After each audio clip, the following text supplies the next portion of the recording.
Hello வைஃபீஸ், இன்றைக்கி ஒரு mini vlog பார்த்துடலாமா? இன்றைக்கி காலையில் நான் ஒரு 6:30 போல் தான் எழுந்திருந்தேன். எழுந்தோடனே என்னால் டக்குன்னு எந்த வேலையும் அறக்க பறக்கன்னு சொல்லிட்டு செய்ய முடியாது.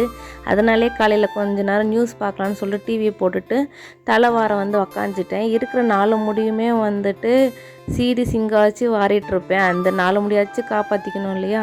அதுக்கப்புறம் தலையெல்லாம் வாரி முடிச்சதுக்கப்புறம் வாசல் பெருக்கி கோலம் போட்டுடலான்னு சொல்லிட்டு எங்களோட வீட்டு வாசலில் இவ்வளோ தான் இருக்கும். நாங்கள் ஃபஸ்ட்டு ஃப்ளோரில் இருக்கிறதுனால சின்னதாக தான் இருக்கும் வாசப்படி. அதுக்கப்புறம் வாசலெல்லாம் பெருக்கி கோலம் போட்டுடலான்னு சொல்லிட்டு அந்த வேலையும் பார்த்துட்ருந்தேன். அதுக்கப்புறம் 7 மணிக்கு பால்கார் வந்திருந்தாங்க. அப்புறம் பால் வாங்கி வச்சு காலையில் மட்டும் எனக்கு மட்டும் காஃபி போட்டுக்குவேன். மொத்தமாக பால் காசி வச்சுருவேன். ஆனால் காசி ஆறினதுக்கப்புறம் ஃப்ரிட்ஜில் எடுத்து வச்சுட்டு பசங்களுக்கு நான் ஈவினிங்கில் தான் போட்டு கொடுப்பேன். என்னால் காலையில் காஃபி குடிக்காமல் எந்த வேலையுமே ஓடாது. ஃபஸ்ட்டு காஃபி குடிச்சலான்னு சொல்லிட்டு காஃபி குடிச்சிட்டு அதுக்கப்புறமா சமையல் வேலை பார்க்கலான்னு சொல்லிட்டு வந்துட்டேன். இன்றைக்கான மினி விலாக் தான். பிடிச்சா நம்ம சேனலை சப்ஸ்கிரைப் பண்ணிக்கோங்க.